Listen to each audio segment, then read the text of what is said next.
춘천 캠프페이지 개발을 둘러싼 갈등, 주민뉴스에서 그 속사정을 파헤칩니다. K리그 초특급 신성 강원FC 양민혁의 모든 것을 알아봅니다.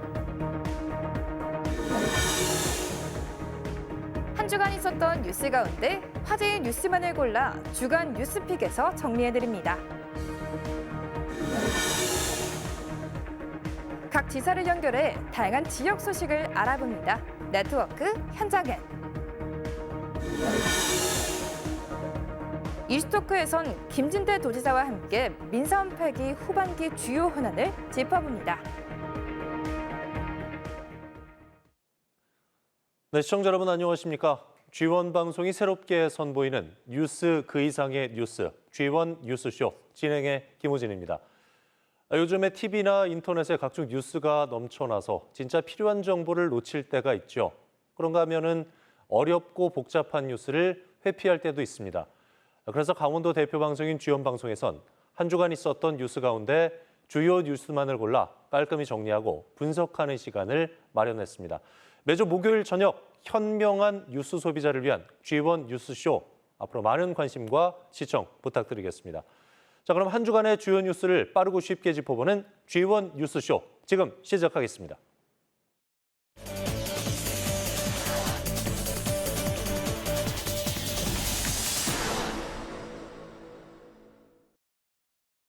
춘천역이 들어선 춘천 근화동 일원. 축구장 72개에 달하는 공터를 철제 구조물로 둘러싸고 있는 이곳. 바로 옛 춘천 캠프페이지 부지입니다. 과거 미군 부대로 사용하다 지난 2005년 기지 폐쇄 이후 춘천시가 1,774억 원을 들여 매입했습니다. 기지 폐쇄와 함께 캠프페이지 주변 지역 활용을 위한 각종 연구와 특별법이 제정됐지만 보시는 것처럼 20년 가까이 사실상 방치되어 있습니다. 우여곡절을 겪은 캠프페이지 개발 사업. 개발을 위한 춘천시의 최초 계획은 2007년으로 거슬러 올라갑니다. 춘천시는 당시 캠프페이지를 미래형 신도시로 개발하는 이른바 G4 프로젝트를 마련합니다. 하지만 사업성 부족 등의 이유로 2010년 프로젝트가 중단됐고 지난 2013년 녹색 체험 공간을 만들어 시민에 개방했습니다. 이후 마땅한 활용 방안을 찾지 못하다 지난 2019년 민선 7기 춘천시정이 캠프페이지 전체를 시민공원으로 조성하기로 했습니다. 그러나 이마저도 제동이 걸립니다. 이에 따라 도에서는 춘천시에서 제안한 캠페이지 부지를 도청사 신축 부지로 최종 결정하게 됐습니다. 도청사 이전 부지로 캠프페이지가 낙점됐기 때문입니다. 하지만 6개월 뒤 민선 8기 시작과 함께 도청사 부지가 춘천 동래면 고운리로 변경되면서 캠프페이지 활용 방안도 원점에서 재검토됩니다. 개발 방향을 고민하던 춘천시는 전국 공모사업인 도시재생혁신지구 지정에 도전장을 냈고 지난해 9월 후보지로 선정됐습니다. 조만간 도시재생혁신지구 본 지정 결과를 앞두고 있는데 개발 방향을 두고 지역에서 이견을 보이는 상황입니다. G1 뉴스 박명훈입니다. 네, 방금 리포트에서 보신 것처럼 춘천 캠프페이지 문제 다시 뜨거운 감자로 떠올랐습니다. 어떻게 된 일인지 주민 뉴스를 통해서 뉴스 이면에 숨겨진 뒷이야기 풀어보도록 하겠습니다. 자, 지금 제 옆에 캠페이지 개발 문제 취재한 박명훈 기자 나와 있습니다. 어서 오십시오. 안녕하세요. 자, 춘천 도시 한복판에 위치한 캠프페이지를 어떻게 개발할 것인지, 이거 뭐 하루 이틀 된 문제는 아니지 않습니까? 네, 춘천 캠프페이지 개발 사업은 20년 가까이 된 지역 수건 사업인데요. 2005년 미군기지 폐쇄 이후 줄곧 복합 개발 사업, 시민공원, 도청사 부지 활용 등 각종 개발과 활용 계획이 많았지만 하나도 이루어진 것은 없습니다. 결국 공회전만 거듭하면서 지금처럼 나대지로 사실상 방치되어 있는데요. 상황이 이렇다 보니 지역 주민의 부지 활용 목소리가 점차 커지고 있습니다. 지역 주민 목소리 들어보시죠. 여기서 살아보면 나가보면 판넬로 다 막아놨잖아요. 그 넓은 부지를. 답답한 거예요. 오히려 비인정이 있을 때보다 더 시야는 안 좋아요. 동네에 아기들 울음소리 들린 지가 벌써 10년도 넘었어요. 그나마 있던 아기 가진 사람들이 다 이사 가고 발전이 될 수가 없죠. 우리 동네에서 제일 많이 하는 행사가 장례식이에요. 네, 춘천 캠프 페이지는 역세권 인근 노른자 땅으로 불릴 정도로 입지 조건 뛰어나기 때문에 개발에 대한 가능성, 수요도 굉장히 큽니다. 육동환 시장이 개발 계획 내놨죠? 네, 부지만 52만 제곱미터, 축구장 면적으로 치면 70개가 넘는 큰 면적인데요. 네, 사업 예정 부지 조감도를 한번 네 보시겠습니다. 보시죠. 네, 춘천시는 바로 이 공간에 영상산업 육성과 관련 기업 유치, 시민공원으로 활용하겠다는 청사진을 발표했는데요. 보시면 컨벤션 시설과 숙박 시설이 하단 부분에 들어서게 되고요. 기업 유치에 따라 유입되는 인구가 거주할 수 있는 주거 공간도 마련이 되어 있습니다. 또 가운데 춘천역을 보시면 뒤편에는 별도 춘천역 역세권 개발 사업도 진행이 될 예정인데요. 한눈에 보시는 것처럼 간단치는 않은 사업입니다. 춘천시는 이 개발 사업을 정부 공모 사업인 도시재생혁신지구 지정을 통해 추진한다는 보관인데요. 지난해 9월에는 이미 후보지로 지정이 되기도 했습니다. 도시재생혁신지구는 도시재생을 촉진하기 위해 산업과 상업, 주거, 복지 등 이런 기본 인프라를 형성할 수 있는 것들이 모여있는 하나의 거점을 형성하는 것이 핵심인데요. 도심 속에 새로운 신도시가 만들어진다, 이렇게 이해하시면 편하실 것 같습니다. 구체적으로 어떤 산업을 육성하겠다는 얘기예요, 그러니까? 네, 춘천시는 이곳에 K컬처를 선도하는 문화산업을 집중 육성하겠다, 이런 계획인데요. 바로 VFX 산업입니다. 영화를 보시다 보면 다양한 상황을 조금 더 실감나게 구현하는 시각 특수효과와 관련된 산업인데요. 최근에는 국내 대표하는 VFX 산업 관계자들이 춘천을 찾아서 바로 이 산업과 춘천을 연계할 수 있는 다양한 계획들, 이런 것들을 논의를 했습니다. 캠프 페이지 부지에 영상 산업을 육성할 수 있는 특화 산업 클러스터를 조성하고 관련 기업을 유치한다는 구상인데요. 그간 춘천은 단순한 영화 촬영 장소로만 활용이 되어져 왔습니다. 하지만 이제 VFX를 중심으로 영상 산업을 육성해 영화 제작 초반 단계인 촬영에서 마무리 단계까지인 제작, VFX 기술 도입까지 하나의 공간에서 이 모든 작업을 할 수 있는 새로운 신산업을 만들겠다라는 게 주된 계획인데요. 미래 먹거리 산업 육성을 통한 기업 유치와 이에 따른 인구 증대 효과가 기대되는 대목입니다. 그간에 보면은 시장이 바뀔 때마다 캠프 페이지 개발에 대한 청사진이 계속 바뀌었단 말이죠. 이걸 두고 지역사회가 찬반으로 나뉘어서 갈등을 참 많이 겪었는데 이번에도 사업에 대한 반대하는 여론이 만만치는 않은 것 같아요. 네, 그렇습니다. 일부 정치권과 시민단체를 중심으로 이제 캠프 페이지 개발에 대한 우려와 다양한 반대 목소리를 내고 있는데요. 캠프 페이지 개발 사업이 본래의 목적인 도시 재생보다는 아파트 개발에 좀 더 치중이 되어 있고 사업비도 3조 원 가까이 되는데 춘천시 재정 여력으로 이러한 예산을 과연 마련할 수 있느냐, 이런 재정 여력에 대한 우려도 큰 것이 사실입니다. 또 춘천시 의회에서는 춘천시가 이런 대규모 사업을 추진하는 과정까지 시의회에 제대로 된 보고를 하지 않았다는 지적도 하고 있는데요. 사업에 대한 반대 의견 들어보시죠. 작년 후보지가 되고 나서 지난 1년 동안 이 사업에 대한 문제점, 그리고 절차적인 타당성, 의회 의견 수렴 절차 여러 가지로 문제 제기가 있었는데 춘천시에서는 올해도 6월 달에 이걸 신청하기 직전에 5월 말에서야 이 공청회도 하고 의회 의견 수렴 절차도 들어갔습니다. 이 사전에 이렇게 논의 없이 이렇게 거대한 사업이 추진되어도 되는 것인가라는 네, 캠프 페이지 개발을 실현시키는 춘천시도 좀 답답할 것 같은데 지금 어떤 입장이에요, 춘천시는? 네, 캠프 페이지 개발 사업, 도시재생 혁신지구 조성 사업은 공공 영역이 주도하는 공익 사업입니다. 이번 사업의 경우 주택 도시기금이 51%, 춘천시가 40%의 기금을 투입해서 총 91%의 지분이 공공 영역에서 출자를 하게 되는데요. 만약에 수익이 발생하게 된다면 이 수익 역시 90% 이상이 공공의 영역으로 돌아갈 수 있다라고 주장하고 있습니다. 또 주택 도시기금은 정부가 운영하는 기금이기 때문에 정부에서 이미 이 사업에 대한 상당한 보증을 쓴 것이다라고도 강조를 했습니다. 또 아파트 건설이 주된 사업 아니냐라는 지적에 대해서 이번에 한번 도면을 보시면요. 네. 네, 도면을 보시면 실제 공원이 차지하는 부지가 40%가 넘고요. 일각에서 주장하고 있는 주거용지가 대부분의 사업이다라고 하는 것에 비해서 공가는 18.3%로 좀 일부에 그치고 있다라는 예. 게 춘천시의 설명입니다. 마지막으로 막대한 사업비를 어떻게 마련할 것이냐, 재정 운영 능력이 되느냐라는 지적에 대해서는 국가 공모 사업으로 해당 사업이 운영이 되고 있고 사업 시행 계획 단계부터 정부와 함께 보조를 맞춰서 이런 우려를 조기에 불식시키겠다고 강조했습니다. 네, 말씀 여기까지 듣죠. 주민뉴스 박미영 기자였습니다. 잘 들었습니다. 골! 골! 골! 날카로운 슈팅과 저돌적인 돌파로 승점 50점을 기록하며 강원FC가 K리그 선두까지 올랐었는데요. 데뷔와 동시에 이번 시즌 K리그 최연소 득점 기록 경신의 양민혁 선수. 지난달 영플레이어 상까지 받으면서 사상 최초 4연속 영플레이어 상을 수상했는데요.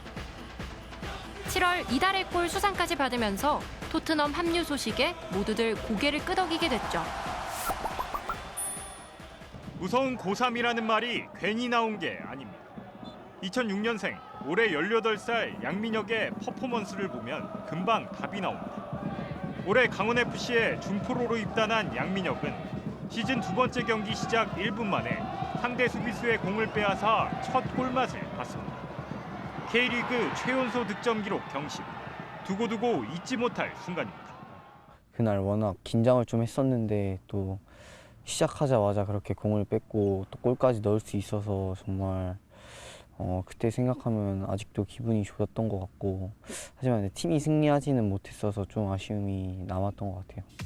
아쉬움이 남던 첫 경기를 뒤로하고 작년과 다른 공격력과 경기력으로 최종 10위였던 지난 시즌과는 다른 결과를 보여줬는데요. 지난 시즌 초반 14경기 2승 5무 7패로 11위에 머물렀던 강원이 올해는 6승 3무 4패, 리그 4위 팀으로 변신한 겁니다. 이전 시즌 강원FC의 성적은 사실상 11등까지 내려가며 강등 위기의 상황까지 갔었는데 현재는 27경기 15승 5무 7패 1등까지 치고 올라왔는데요. 많은 선수가 빛을 냈기에 이 자리에 올라올 수 있었지만 고등학생 신분으로 준프로를 계약했고 데뷔와 동시에 27경기 중 8골 5도움이라는 K리그에서의 최연소 득점자, 영플레이어상을 휩쓸고 있는 양민혁에게 기대가 쏠렸던 거죠. BBC는 토트넘이 윙어 양민혁 선수의 영입에 매우 근접했다고 하며 한국에서 열리는 K리그와 토트넘이 맞붙을 때쯤 이적을 완료할 것이라고 전했고요. 한국에서의 정식 보도가 나기 전이라 이에 많은 이들이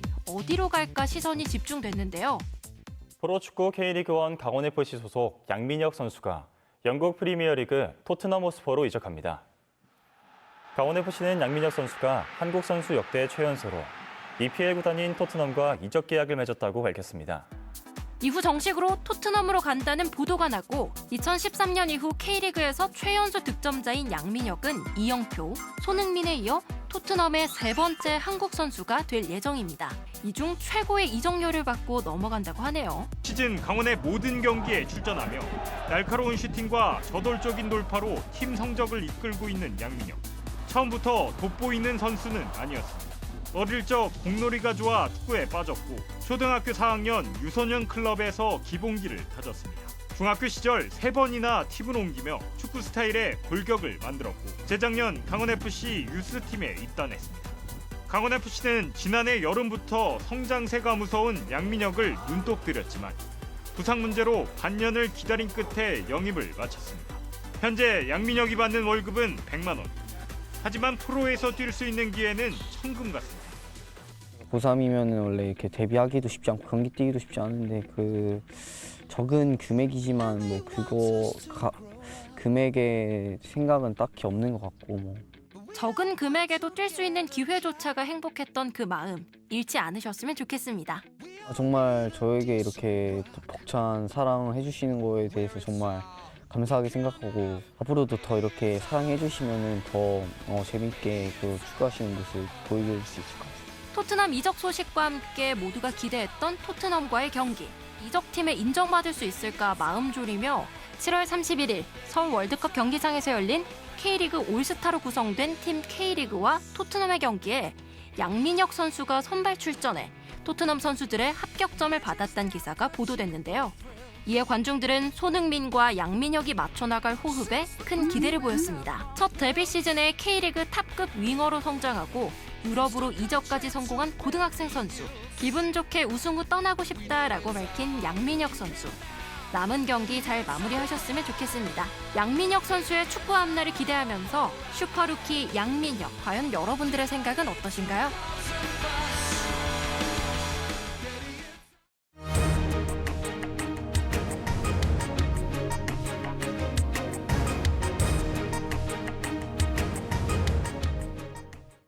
네, 한 주간에 쏟아진 뉴스 가운데서 화제 뉴스만 쏙쏙 골라 정리해드리는 주간 뉴스픽 시간입니다.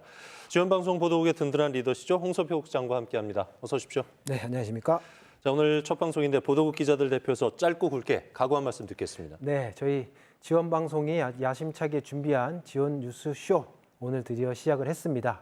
지원 뉴스 쇼는 간단히 말씀드리면 한 주간에 있었던 강원도의 소식, 주요 현황과 이슈들을 정리해서 간략하게 정리해서 설명도 드리고요. 또 어떤 이슈에 대해서는 더 뉴스의 뒷얘기 그리고 심화된 얘기들을 전해드리는 시간이 될 것인데 저희 지원방송에서는 우리 지원 시청자 여러분들이 앞으로도 좋은 정보를 알차게 준비해서 들으실 수 있도록 잘 준비해서 이 프로그램 유지해 나가도록 하겠습니다. 네. 자, 그럼 주간 뉴스픽 본격적으로 시작해 보도록 하죠. 첫 번째로 픽한 뉴스 어떤 뉴스입니까? 네, 뒤에 보이시면 네. 양구 수입천 댐 갈등 문제입니다. 예, 이게 뭐냐면 환경부가 지난 7월 말에 양구 수입천 댐 요거를 여기 발표를 했는데요. 네. 그래서 양구군에서는 일단은 반대 입장을 밝혔습니다. 그러니까 양구군의 입장은 양구 같은 경우가 벌써 소행강 댐, 평화의 댐, 화천 댐 이런 댐들로 인해서 수몰 피해를 받고 또 수몰로 인해서 지금까지 뭐 안개일수가 연간 100일 이상 안개일수가 발생하고 지역 발전도 제대로 하지 못하고 있는 상황에서 또 댐을 짓는다니까 이제 반대를 하는 건데요. 뭐 지역의 주민들의 그런 심정도 이해는 가고 또 일리도 있어 보입니다. 그래서 양구 주민들은 일단은 현재 입장은 그 정부가 발표한 계획을 철회하지 않는 한은 대화도 없다. 이런 강한 반대 입장을 밝히고 있습니다. 네. 네. 뭐 아무래도 지원 뉴스를 통해서도 많이 방송이 됐었고요. 요즘에 수입천댐 건설 두고 양구 지역의 반발 굉장히 거센 상황입니다. 양구군은 왜 댐 건설 반대하는 거예요? 네, 제가 좀 전에 말씀드렸지만 그런 이유입니다. 이게 양구군 같은 경우는 벌써 수몰로 인한 피해를 댐 3개가 지금 있어서 피해를 보고 있거든요. 그러니까 뭘 하려고 해도 이것저것 규제에 걸려서 아무것도 하지 못한다는 게 이제 주민들의 주장이고 주민들이 답답한 심정입니다. 그러니까 피해는 계속되고 있는데 거기에 대한 고려 없이 또 댐을 짓는다. 그러니까 반대할 수밖에 없는 것이죠. 네. 그러니까 수입천이 1급수입니다. 토종 민물고기들이 이제 많이 살고 있는 굉장히 중요한 서식지인데 환경부는 왜 하필 여기다가 댐을 건설하겠다는 얘기예요? 네, 환경부가 이제 이 그 댐 후보지를 발표한 게 올 7월 말입니다. 얼마 안 됐는데요. 그때 환경부 발표 내용들을 보면 일단 환경부가 댐이 필요한 이유는 딱 2가지였습니다. 첫 번째는 극심한 그 극강의 기후 변화, 즉 올해도 있었죠. 7월 달에 연일 폭우가 쏟아졌고 또 몇 해 전에는 2022년쯤에는 저쪽 아랫지방 남부지방에 200 며칠이 넘는 극심한 가뭄이 이어졌었거든요. 이런 극강의 기후 변화에 대응하기 위해서는 커다란 물그릇이 필요하다라는 게 이제 댐 건설의 첫 번째 이유고요. 두 번째 이유는 그 전략 산업, 반도체와 같은 전략 산업에 물이 많이 필요한데 그 물을 미리 좀 확보해둘 필요가 있다. 이게 이제 정부가 댐을 짓겠다고 발표한 주된 2가지 이유고 그래서 7월 말에 발표를 했을 때 양구 수입천 댐뿐만이 아니고 삼척에도 댐이 하나 용소용 댐이 있었고요. 그다음에 전국적으로는 10여 곳에 댐을 짓겠다고 후보지를 발표한 상태입니다. 그래서 일단은 환경부는 주민들하고 잘 소통하면서 이 문제를 풀어나겠다라고 얘기를 하고 있는데요. 문제는 환경부가 지금 댐을 확정을 하려면 하천 유역 수자원 관리 계획이라는 것에 반영을 해야 되는데 알려진 바로는 지금 11월 달에 이 계획에 반영을 목표를 하고 있거든요. 그렇다 그러면 뭐 9월, 10월 한 2달 상간에 주민들과의 설득 작업이 필요하다는 얘기인데 아마 이 2달이 좀 가장 중요한 시간이 될 것 같습니다. 네, 그런가 하면은 뭐 양구도 그렇지만 화천도 댐 건설 문제 때문에 지역이 몸살을 앓고 있다고요. 네, 맞습니다. 화천도 좀 시끄러운데요. 화천댐 용수 공급 문제 때문에 그렇습니다. 정부가 화천도 똑같습니다, 양구랑. 화천도 화천댐으로 인해서 1944년 화천댐이 지어진 이후에 매년 480억 화천군이 자체 집계한 내용이긴 합니다만, 그래서 지금까지 3조 2천억 정도의 그 댐으로 인한 피해를, 지역 발전 피해를 보고 있다고 주장을 하는데, 여기에 대한 고려나 보상은 정부가 신경도 안 쓰면서 또 화천댐에 물을 가져다가 용인 등 이전 국가 전략 산업, 반도체 산업에 용수로 쓰겠다고 하니까 피해는 지역에서 보고 있는데 그 혜택은 다른 지역과 주민들이 또 본다는 그런 이질적인 문제 때문에 화천 주민들도 지금 상당히 격앙된 상태에서 반대를 하고 있다고 보시면 될 것 같습니다. 네. 자, 계속해서 다음으로 픽한 뉴스 어떤 뉴스입니까? 네, 다음은 뒤에 보시면 동해안 바다 물벼룩 논쟁입니다. 예. 바다 물벼룩 저는 처음 들어보는데 이게 바다 물벼룩 어떤 생물이에요? 일단 결론부터 말씀드리면 바다 물벼룩이라는 생명체는 없습니다. 그러니까 그 학술적으로 존재하지 않는 용어인데 이게 왜 논란이 됐냐면 올해 유독 동해안 바닷가에서 해수욕객들이 물놀이를 하던 해수욕 피서객들이 그 쏘임 사고가 많이 신고가 됐는데 제가 가장 최근에 확인한 게 한 580건, 거의 600건에 육박을 했었거든요. 그러니까 수많은 사람들이 쏘임 사고를 당했다고 신고를 했는데, 만약에 해파리에 쏘였으면 해파리가 눈에 옆에 보일 테니까 해파리에 쏘였구나 이렇게 인지를 하셨을 텐데, 이게 아무것도 안 보이는 거죠, 물에. 주변 내가 쏘임은 당한 것 같긴 한데, 그래서 이제 이게 바다 물벼룩이 아니겠냐는 이제 논쟁이 일어났었고요. 그래서 저희 취재팀이 동해안 주 해수욕장 바닷물을 채수를 해서 전문기관에 분석을 의뢰했습니다. 그런데 제가 소대에 말씀드렸지만 결론은 원인을 찾지 못했습니다. 그 분석을 해봤더니 물 속에서 보였던 것들은 요강류, 그다음에 플랑크톤, 이런 우리가 흔히 알고 있는 곤충들만 보였고, 바다 물벼룩과 같은 뭔가 좀 그 사람을 쏠 수 있을 거로 예측되는 그런 생명체는 발견되지 않았다. 이게 전문기관의 분석 결과입니다. 그러니까 이게 물렸다는 사람은 있는데 실체는 뭐 확인을 못했다. 이게 사람을 더 불안하게 만드는 건데 전문가들 입장은 어때요? 그러니까 전문가들도 이제 분석을 했지만 아직까지 원인을 못 찾았기 때문에 조금 더 분석과 연구, 관찰이 좀 필요하다는 입장인 것 같고요. 다만 아직 날씨가 폭염이 계속되고 일부 해수욕장은 폐장했지만 일부 해수욕장은 운영을 하고 있기 때문에 올해 물놀이 할 때는 긴 옷을 반드시 착용하시고, 그다음에 물놀이를 하다 쏘임 사고가 발생을 하면 바로 신고를 하고 가까운 병원에서 치료를 받아주기를 당부하고 있습니다. 자, 주간 뉴스픽 함께하고 계시고요. 다음으로 픽한 뉴스 어떤 뉴스입니까? 네, 다음은 의대 열풍, 때하는 의대 열풍 선행 교육입니다. 정부의 의대 정원 확대, 서울 강남 중심으로 해서 이제 사교육 시장이 과열되고 있다는 소식을 알고 있었는데 강원 지역 학원가도 뭐 예외는 아닌 것 같아요. 네, 맞습니다. 저희 취재팀이 강원 지역 학원가도 좀 돌아봤는데요. 뭐 이렇습니다. 쉽게 설명드리면 주요 도심 지역의 학원 밀집 지역을 가면 의대 선행 교육, 의대 교육, 의대 입시반 이런 홍보 문구나 홍보물들을 쉽게 찾아볼 수가 있습니다. 이게 문제는 초등학생이 중학교, 고등학교 과정을 배우고 중학생이 당연히 고등학교를 배우고 더 나아가서는 지금 미취학, 유치원 학생들을 대상으로도 선행학습이 필요하다라는 학원가에서 이제 홍보나 광고물들이 넘쳐나고 있는데, 이렇게 되면 결국은 의대 정원 증원 정책이 확정돼서 집행이 될 텐데 공교육을 좀 무력화하고 공교육을 어지럽히는 그 요인이 되지 않을까 우려하는 목소리들이 있는 게 사실입니다. 그러니까 미취학 아동들도 사교육 받는다고 하니까 이거는 굉장히 큰 문제고 그냥 놔두면은 더 심해질 것 같다는 생각이 드는데 사교육 시장 규제할 수 있는 어떤 방법 없을까요? 이게 또 저희가 보니까 조금 앞뒤가 안 맞는 부분이 있더라고요. 관련 법에는 규정은 하고 있습니다. 현행법에 선행학습 유발 광고는 못하도록 금지하는 명문화가 되어 있습니다. 그런데 이 규정을 어겼을 경우에 처벌 조항이 없습니다. 그러니까 선언적인 규제, 그다음에 강제력이 없는 규제, 이런 정도로 이해하시면 될 것 같은데요. 더더군다나 학원가는 경쟁이 심한, 학원 업계는 경쟁이 심하기 때문에 어느 학원이 스스로 알아서 이렇게 규정을 잘 따르기를 기대하는 것은 조금 쉽지는 않을 것 같고요. 모든 학원들이 그렇지는 않겠지만 업계의 특성상 어쨌든 이런 부분들을 좀 과열되지 않도록 좀 정부나 교육 당국이 신경을 쓸 필요는 있어 보입니다. 네.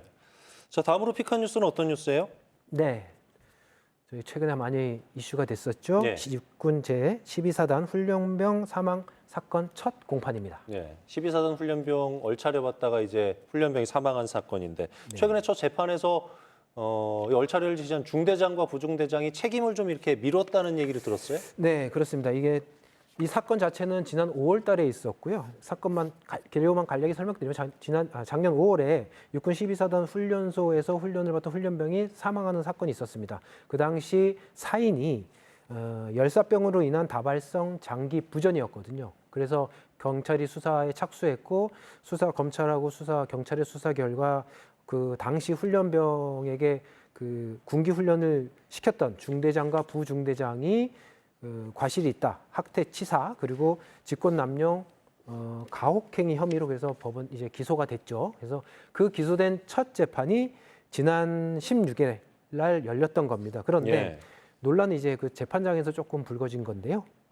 중대장하고 부중대장이 학대의 의도는 없었다. 그리고 사망 예견 가능성도 인정하지 않았습니다. 그러니까 뭐 사람은 이제 피해는 발생했는데 지금 뭐 인정은 하지 책임은 인정하지 않았고 더 현장에서 조금 논란이 됐던 건 중대장하고 부중대장이 서로 책임을 떠넘기는 듯한 입장을 냈거든요. 가령 예. 중대장 측은 가혹행위 잘못은 인정한다 하지만 부중대장이 군기훈련을 건의해서 완전군장이 아닌 가군장으로 지시를 했다라고 주장을 했고 한편 부중대장 쪽에서는 완전 군장을 시킨 건 인정을 했습니다. 하지만 연병장을 2바퀴 돌고 난 이후부터는 중대장이 군기 훈련에 집행권을 가지고 와서 자기는 집행 권한을 그 이후로는 상실했다. 그러니까 본인도 그 이후로는 중대장에게 책임이 있다. 이런 뉘앙스로 별로 자신들의 입장을 밝혀서 현장에서 조금 빈축을 사기도 했습니다. 그러니까 아들 잘 키워가지고 군대 보냈는데 얼차려봤다가 숨졌어요. 부모 보면 마음이 어떻겠습니까? 정말 참 안타까운 일인데 이런 일 다시는 있어서는 안 되겠고요. 두 번째 공판이 곧 열린다고 해요? 예, 두 번째 공판은 이제 8월 27일 다음 주네요. 다음 주에 열릴 예정인데 이때는 아마 당시 사망한 훈련병과 함께 군기 훈련을 받았던 동기 훈련병들이 증인으로 이제 나와서 당시 상황을 증언할 것으로 보입니다. 네. 오늘 말씀 여기까지 듣죠. 지금까지 주간 뉴스픽 홍서표 보도국장과 함께 얘기 나눠봤습니다. 오늘 말씀 고맙습니다. 네, 수고하셨습니다. 감사합니다.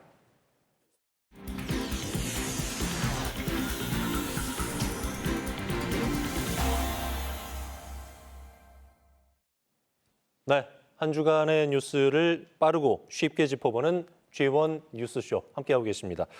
지금 시각은 7시 13분 정도 지나고 있네요. 이번 순서는 네트워크 현장 N시간인데요. 오늘은 서울과 저희 G1 방송 영동지사를 한번 연결해서 현장의 분위기 그리고 자세히 얘기 나눠보도록 하겠습니다. 먼저 국회 연결해 보겠습니다. 김도환 기자. 네, 국회입니다. 네, 국회가 대부분 그렇습니다만은 요즘에 여야 대치가 굉장히 심각한 것 같아요. 자칫하면 지역 현안에도 영향을 주지 않을까 걱정인데 어떻습니까? 네, 22대 국회에 들어서 여야가 합의에 의해서 진행한 일이 거의 없을 정도로 사사건건 대립하고 있습니다. 하지만 걱정하신 것처럼 지역 현안에까지 영향을 줄 것 같지는 않습니다. 대표적인 사례가 그제 국회에서 열렸던 토론회입니다. 강원 북부권 도로에 대한 토론회였는데 국민의힘 한기호 의원과 민주당 허영 의원이 공동 주최했습니다. 제2경춘국도를 조기 개통하기 위한 논리를 만들어보자는 취지의 토론회였습니다. 여야 국회의원들도 많이 참석했고 강원도와 경기도 주민들, 또 국토부 등 정부 관계자도 참석했습니다. 요즘 같은 때 여야가 뭘 함께 한다는 게 드문 일이라서 참석자들도 토론회 내용 못지않게 이 점을 주목했습니다. 제2경춘국도는 여야를 막론하고 힘을 합쳐야 할 현안이기는 합니다. 이미 2019년에 예비 타당성 조사가 면제됐고 설계도 다 끝났는데 착공이 늦어지고 있기 때문입니다. 노선을 정하느라 사업이 살짝 지연됐고 애초에 사업비도 다소 낮게 책정됐는데 그 사이 인건비나 자재값이 많이 올라서 애초 책정된 예산 1조 2천억 원으로는 어림도 없게 됐습니다. 입찰을 내도 참여하겠다는 업체가 없습니다. 현 시점에서 보면 5천억 원 정도 사업비 증액이 필요하다고 합니다. 공사가 늦어지는 사이에 기존 경춘국도나 서울 춘천 고속도로는 이용해 보신 분들 더 잘 아시겠지만 늘상 꽉 막힙니다. 교통량이 이미 포화 상태입니다. 제2경춘국도를 뚫으면 해결될 일이니까 공사를 서둘러야겠는데 올해 예산도 증액하고 행정 절차를 마무리해야 내년 착공해서 계획대로 2029년 완공할 수 있습니다. 물론 예산 5천억 원 늘리는 게 쉬운 일은 아닐 겁니다. 다만 사업 필요성에는 정부도 이미 예탈을 면제할 정도로 공감하는 부분이 있고 여야도 한 목소리를 내고 있으니까 기대해 봄직합니다. 또 지역구 한기호 의원과 허영 의원 모두 국회 예산결산특별위원회에 소속돼 있기 때문에 이 점도 희망적인 부분입니다. 네, 강원 지역의 현안 관련해서는 여야가 따로 있을 수 없겠죠. 초당적으로 협력을 해야 될 것 같은데 강원 지역 최대 현안인 강원특별자치도법 3차 개정안 국회에 발의가 된다고 들었어요. 이 법안도 여야가 손잡고 함께 추진하고 있다고요? 네, 여당에서는 4선 한기호 의원이, 야당에서는 민주당 3선 송기현 의원이 대표 발의를 하기 위해서 준비를 하고 있습니다. 사실 강특법 3차 개정안은 좀 서둘러 진행하는 면이 있습니다. 법 시행이 지난 6월이었는데 벌써 3차 개정을 추진하고 있기 때문입니다. 그만큼 각종 규제에 묶여왔던 강원도에 시급한 일이 많았다는 것이고 한 번에 다 처리할 만큼 쉽게 갈 일도 아니라는 뜻이 되겠습니다. 이번 3차 개정안은 현행법에서 다루지 못한 특례들이 60여 개 포함되어 있습니다. 지금 법안은 법제처 검토를 거쳐 다시 국회로 돌아와 있습니다. 물론 간단치는 않아 보입니다. 아무래도 특별법이라는 게 말 그대로 특례다 보니까 기존 법과 부딪히거나 다른 지역과의 형평성 문제도 살펴봐야 해서 법제처나 중앙부처는 까다롭게 검토할 수밖에 없습니다. 강원도가 낸 초안에서 몇몇 안들의 빨간 줄이 그어진 것으로 알려지고 있습니다. 송기현 의원실과 한기호 의원실에서 보좌진들이 꼼꼼하게 다시 검토하고 있는데요. 최종안이 나오면 두 의원이 공동 발의하고 다른 지역 의원들 서명도 받아서 두루 힘을 실어 제출하게 됩니다. 이번 달 안에는 제출한다는 게 목표입니다. 다만 빨리 내는 것 자체가 목표일 수는 없겠고 잘 다듬어진 법안이 잘 통과되는 게 최선일 겁니다. 자, 김 기자, 요즘에 태백 장성광업소가 폐광하면서 폐광 지역 위기감 높아지고 있는 것 같아요.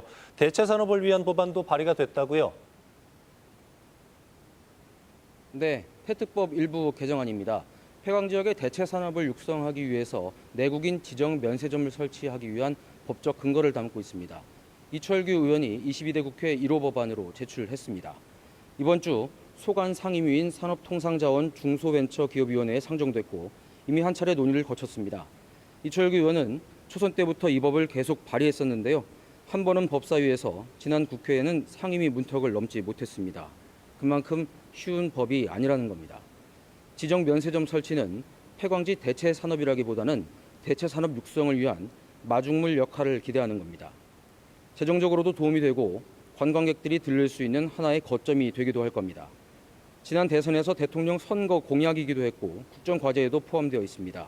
또 이번에는 소관 상임위인 산자위의 위원장이 이철규 의원 본인이기도 하니까 전보다는 여건이 좋다고 봅니다. 이철규 의원실에서는 이미 장성광업소가 폐광했기 때문에 대체 산업 육성에 시간이 없다고 보고 법안 심의 절차를 서둘러 보겠다고 밝혔습니다. 지금까지 국회에서 전해드렸습니다. 네, G1방송 서울지사 연결해서 자세한 소식 들어봤습니다. 이번엔 영동으로 가보죠. 해수욕장과 관련해서 자세한 소식 알아보겠습니다. 김기태 기자. 네, 영동지사입니다. 네, 올여름에 역대급 폭염과 열대야 속에서 동해안 지역이 대목을 맞을 것으로 예상을 했지만 실제로는 그렇지 못한 것 같아요. 올해 동해안 해수욕장 피서 성적표 어떻게 보고 있습니까? 네. 지난 일요일을 기점으로 도내 63개 해수욕장이 폐장을 했고요. 현재는 23개 해수욕장만이 운영이 되고 있습니다. 올여름 동해안 지역은 무더위가 계속 이어지면서 말 그대로 큰 호황을 누릴 것으로 예상이 됐었는데 실제로는 그렇지 않았다는 의견이 지배적입니다. 수치상으로는 피서객 수는 늘어난 것으로 나타났지만 더워도 너무 더운 날씨 탓에 오히려 악영향을 받은 겁니다. 강원특별자치도 글로벌 본부에 따르면 올해 도내 동해안 6개 시군 해수욕장을 찾은 누적 피서객은 모두 750만 6천여 명으로 집계됐습니다. 지난해 같은 기간보다 103만 4천여 명이 늘어난 수치입니다. 시군별로는 강릉이 253만 9천여 명으로 가장 많았고 고성이 203만 9천여 명으로 뒤를 이었습니다. 이어 삼척 78만 4천여 명, 동해 76만 3천여 명, 양양 69만 1천여 명, 속초 68만 8천여 명 순이었습니다. 지난해 647만여 명이 찾은 것과 비교하면 피서객은 약 16%가량 늘었습니다. 하지만 최근 3년 사이 피서객 방문 추이를 보면 등락폭이 심합니다. 코로나19 시기였던 점을 감안을 하더라도 3년 전인 2021년에는 472만 명, 이듬해에 648만 명으로 늘었다가 지난해에는 다시 647만 명으로 줄었습니다. 그러니까 김 기자가 하신 말씀 들어보면은 수치상으로는 관광객은 늘었는데 강원도 오는 사람들 많아졌는데 상경기에는 뭐 그렇게 크게 도움이 되는 건 없었다는 얘기예요. 그러니까 사람은 많이 왔는데 장사는 잘 안 됐다는 얘기겠죠? 네, 그렇습니다. 지금 말씀해 주신 것처럼 피서객 수는 수치상으로는 좀 늘어났지만 실제 체감 경기는 아주 바닥을 치고 있다. 이런 의견이 지배적입니다. 국내 경기가 워낙 또 불황인데다가 날씨까지 아주 큰 영향을 끼쳤다는 분석입니다. 7월 초에는 아시다시피 장마가 계속되면서 피서객들의 발길이 뜸했고 이후에는 역대급 폭염이 계속 이어졌습니다. 특히 강릉에서는 7월 19일부터 20여일간 열대야가 계속 지속되면서 역대 1위를 기록하기도 했습니다. 올해 동해안 해수욕장은 사상 처음으로 6월부터 개장을 했고 속초와 경포 등 일부 해수욕장의 경우에는 야간에도 문을 열었습니다. 더위가 계속되면서 고성과 양양 등 일부 해수욕장은 오는 25일이나 이달 말까지 연장 운영에 들어가기도 했습니다. 말 그대로 해수욕장이 더 일찍, 더 늦게까지 운영은 한 셈이기 때문에 피서객의 수만 늘어났지 실제 상경기에는 큰 도움이 되지 않았다는 겁니다. 특히 올여름 37도를 넘나드는 폭염이 계속되면서 낮 시간에는 어디 외출하기도 어려운 날이 계속됐는데요. 이러다 보니 동해안을 찾은 피서객들이 한창 물놀이에 나서야 할 시간에 반대로 실내에만 머물게 되는 역효과가 났다는 분석이 나오고 있습니다. 덕분에 피서객들로 북적여야 할 낮 시간대 해수욕장이 텅 비어있는 모습을 올해 여름에는 아주 자주 목격을 할 수가 있었습니다. 뭐 지금도 계속되고 있는 것 같아요. 올여름에 더워도 진짜 너무 더워서 폭염 때문에 이 날씨 탓에 많은 분들이 어려움을 겪었는데 이게 외부적 요인도 좀 있는 것 같아요. 동해안 해수욕장들이 해파리라든가 상어 때문에 골머리를 앓았죠. 네, 그렇습니다. 앞서 주간 뉴스픽에서 일부 설명을 좀 드리기도 했었는데요. 폭염을 피해서 이른 아침이나 늦은 오후부터 밤까지 해수욕을 즐기려던 이 피서객들은 또 해파리 때문에 다시 발걸음을 돌려야 하는 상황이 벌어졌습니다. 강독성의 노무라 입깃 해파리는 잘 아시겠지만 현재 동해안에서 약 90% 가까운 출현율을 보이고 있습니다. 보름달 물 해파리의 경우에는 지난달 해파리 특보 발령 후에 2배가 넘게 증가했는데요. 두빛 보름달 해파리, 유령 해파리, 커튼 원양 해파리도 계속 나타나고 있고 해수욕장 부근까지 침범을 하고 있습니다. 해파리가 쏘는 독 때문에 피서객들이 다치는 경우도 비일비재한 상황입니다. 이뿐만이 아닙니다. 취재팀이 직접 배를 타고 나가서 해상에서 조업 중인 어선의 상황을 봤더니 상황은 더 심각했습니다.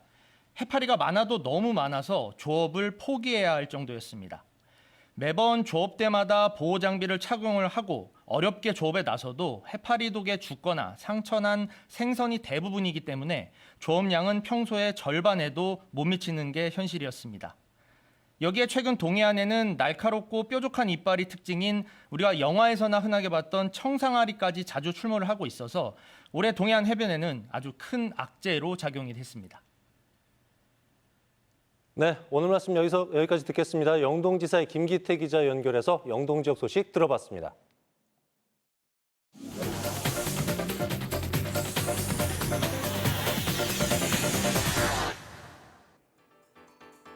알아두면 쓸모있는 정보, 알쓸 정보를 전해드리는 뉴스쇼 브리핑, 아나운서 이가은입니다.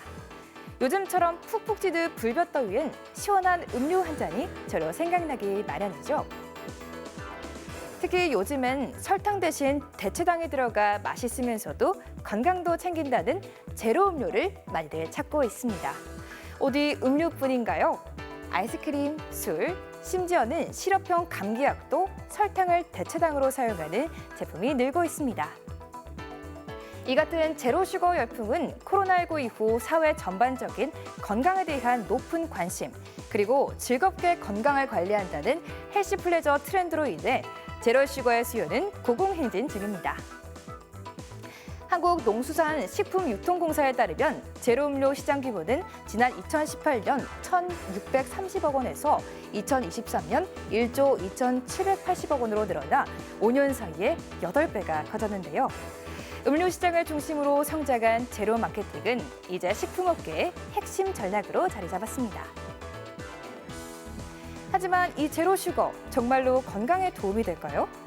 최근 몇몇 프랜차이즈 카페에서 출시한 제로 슈거 음료를 마시고 일부 고객들은 복통과 두통 등 소화기관 불편을 호소해 논란이 되었는데요. 바로 설탕 대신 들어간 대체당을 많이 먹어 부작용을 일으켰기 때문입니다. 특히 제로슈거 음료에 쓰이는 대체당은 체내에서 소화되지 않아 대장에서 발효되면서 가스를 배출하고 복통과 설사를 유발할 수 있습니다. 세계보건기구에 따르면 대체당 하루 섭취 권장량은 몸무게 1kg당 알룰로스와 스테비아는 0.4g, 에리스티롤은 1g으로 몸무게 60kg 기준 성인을 기준으로 알룰로스는 하루 최대 54g, 스테비아는 50g까지 섭취하도록 권고되고 있습니다. 그러면 일일 섭취량만 지키면 안전할까요? 소비자원의 실험에 따르면 시중에서 팔리는 제로 음료 14종류 중 모든 제품이 적지 않은 열량을 함유한 것으로 나타났습니다.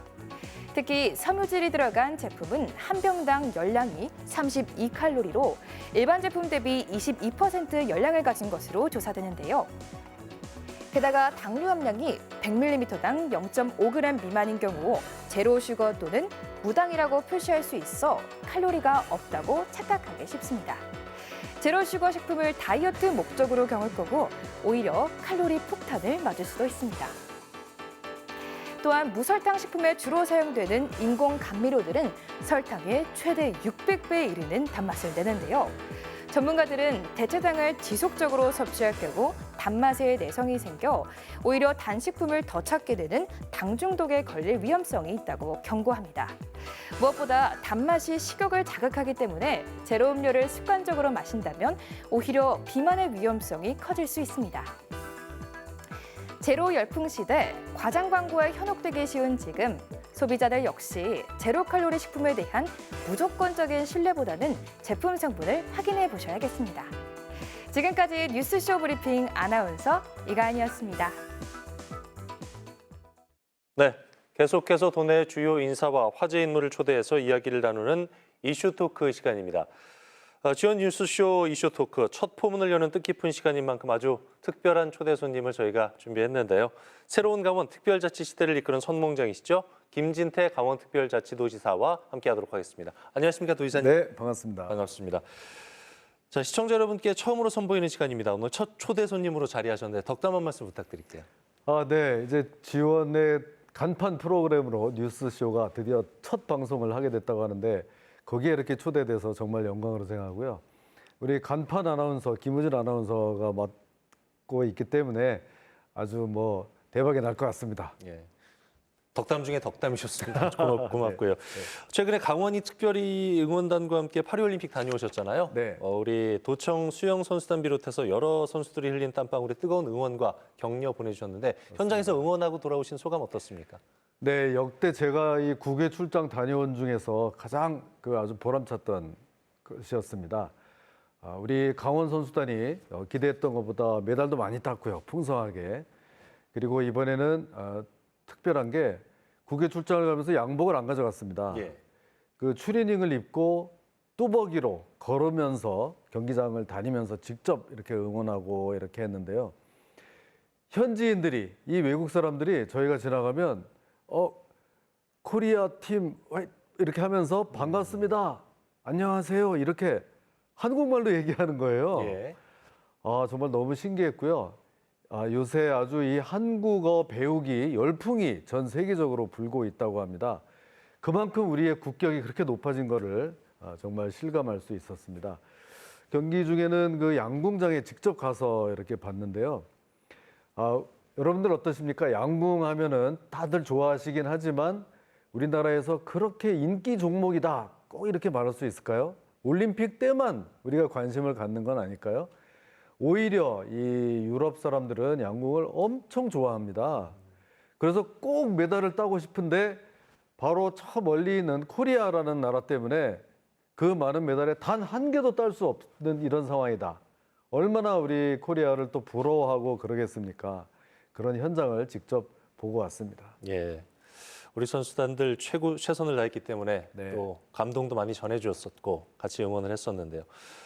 강원 체육의 저력이죠. 강원 FC도 요즘 참 잘하고 있어요. 네.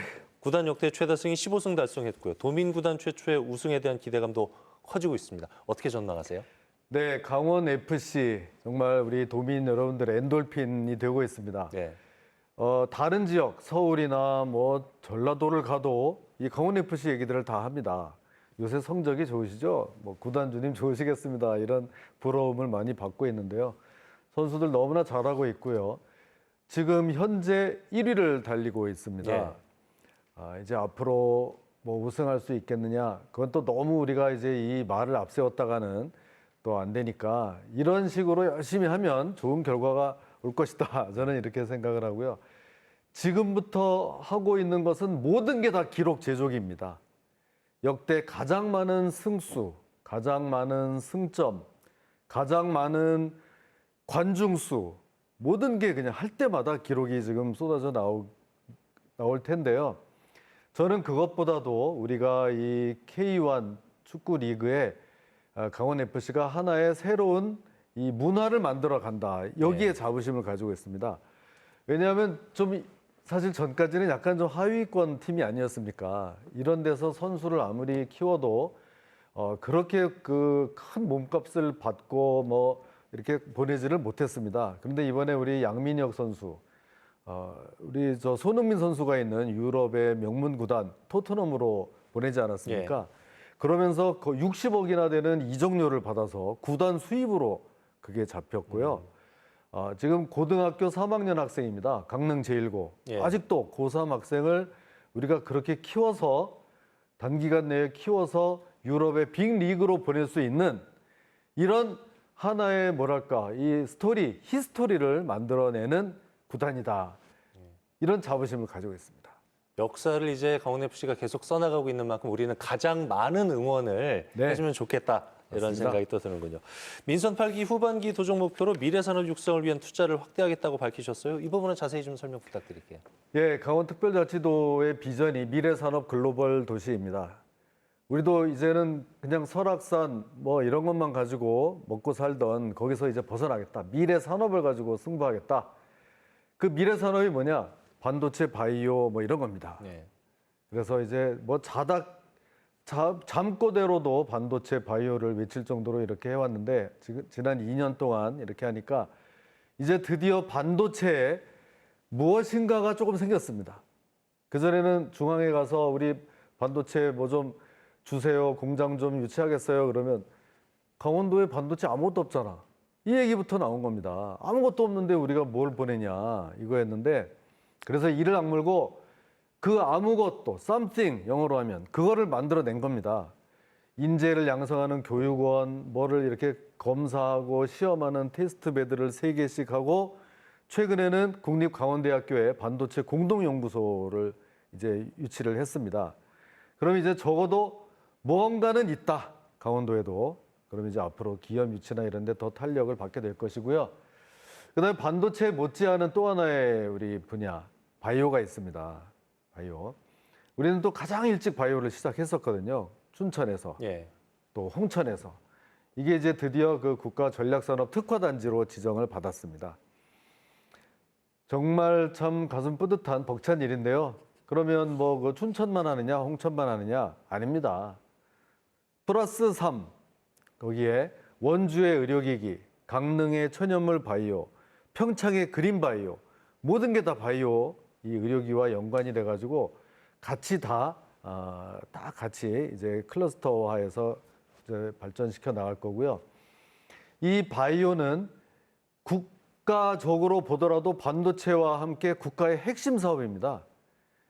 여기서 우리가 정말 살아남느냐 못하느냐 뭐 거의 전쟁터 같은 그런 곳인데요. 여기에 우리 강원도가 실력을 갖춰서 거기에 동참했다는 거고요. 이 국가 전체적으로 봤을 때는 저는 삼각벨트, 초광역 삼각벨트에 이 해답이 있다 이렇게 보는 겁니다. 인천 송도의 바이오 대기업, 대전 대덕의 바이오 R&D, 여기에 삼각벨트로 우리는 거기에서 이 위탁 생산, AI 제약 이거로 같이 분업 체계를 이루게 되는 겁니다. 예. 그래서 제가 인천에 가서 인천시장하고도 같이 또 이런 그 MOU도 맺었고요. 아주 요새 그 잘 하고 있는 인천 송도의 셀트리온이라는 시가총액이 예. 60조나 되는 큰 대기업하고도 같이 분업을 하기로 다 이제 협정을 맺었습니다. 예. 지사님, 지난달 말에 윤석열 대통령이 주재한 중앙지방협력회의에 참석하셔서 폐광지, 고용위기 지역 지정, 대체산업 육성에 대한 정부 지원을 요청하셨죠? 맞습니다. 예, 설명 좀 부탁드릴게요. 네, 그때 이 저출산 문제를 다 모여서 논의를 했는데 네. 전부 해답이 없고 막 그러는데 제가 화천의 모범 사례, 돌봄, 교육을 예. 책임지는 화천의 모범 사례, 그리고 태백을 꼭 살려야 이 지역 소멸을 막는다. 이거를 아주 강조를 했었습니다. 그래서 태백에 지금 지난번에 그 경석, 그 탄광에서 나는 돌이라고 부르지 못하고 산업 폐기물로 처리해야 되는 이런 정말 말도 안 되는 이 모순점 규제를 드디어 20년 만에 우리가 이번에 다 드러냈고요. 그다음에 이 고용위기 특별 지역이라는 것을 태백이 꼭 받도록 전부 모든 정부에서 도와달라 이 얘기를 제가 했습니다. 우리가 보기에는 태백같이 인구가 줄고 탄광이 없어지니까 당연히 무슨 이 고용 위기 지역이다 이렇게 상식적으로도 생각을 하는데 예. 이게 무슨 이유에 의해서 이 점수를 못 맞추는 겁니다. 갑자기 1년 동안 말하자면 어떤 지역이 이게 좀 망해야 그 요건에 맞는데 태백은 10년, 20년 동안 천천히 일자리가 줄어들었기 때문에 이제 안 된다. 그러면 뭐 한꺼번에 이게 몰락을 해야지만 구해주고 천천히 이렇게 인구가 줄면은 대책이 없다는 얘기입니까? 제가 대통령 뭐 다 계시는 데서 얘기를 해서 거기 있는 분들이 전부 뭐 공감은 하는 분위기였는데 과연 결과로 이어질지 끝까지 저희가 또 그거를 긴장을 늦추지 않겠습니다. 예. 양구하고 화천 요즘에 댐 관련해서 지역사회 반발 대단하거든요. 환경부는 주민공감대 없이 강행하지 않겠다는 입장을 밝혔지만은 주민들은 계속 우려하시는 것 같아요. 걱정이 많으신 것 같고. 어떤 입장이십니까, 지사님? 예, 여기 또 우리 양구 국민 여러분들 너무 걱정하지 않으셔도 됩니다. 또 제가 외가가 개인적으로는 이 어머니의 고향이 양구입니다. 또 많은 또 애정을 가지고 있고요. 뭐 제 아무리 좋은 게 있더라도 양구 군민들이 우리는 그거 절대 싫다 이렇게 하면 하지 않을 겁니다. 다행히 환경부에서도 그런 입장, 지금 방금 제가 말씀드린 것처럼 그런 입장을 발표를 했고요. 예. 우리 환경부에서는 이 뭔가를 좀 잘해보려고 하는데 양구 군민들이 정 싫다고 하면 저희도 어쩔 수 없습니다. 이렇게 이제 입장을 밝혔고요. 다만 이제 환경부는 뭐 이제 국가 전체적인 정책의 필요성 때문에 이게 꼭 해야 된다, 했으면 좋겠다고는 얘기는 하는데 저도 아직까지는 사실 그 환경부의 얘기만 들으면 확신은 가지 않은 상태입니다. 이게 좀 앞으로 물 부족 기상 이후로 이 기상 이변으로 물 부족 현상이 이제 점점 더 생길 거기 때문에 미리미리 댐을 더 하나 건설을 해놓자 이런 얘기거든요. 예.